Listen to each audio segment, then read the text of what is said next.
Меѓународната организација за мигранти и Центарот за управување со кризи во пресрет на Меѓународниот ден на мигрантите 18 декември подпишаа договор за донација.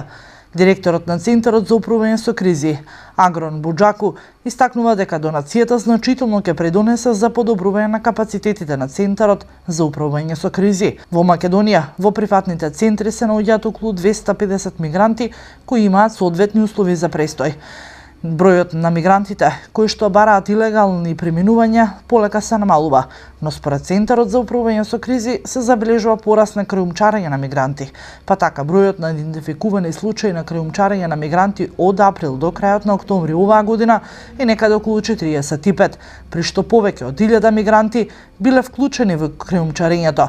Во последните денови има опаѓање на бројката на мигранти кон влезните точки во Европската Унија, пред се кон Грција, каде на островите во изминатата недела биле забележан влез на 144 лица, кон Бугарија околу 250, додека има пораст на влезовите кон Италија, каде бројката изнесувала околу 2200 мигранти.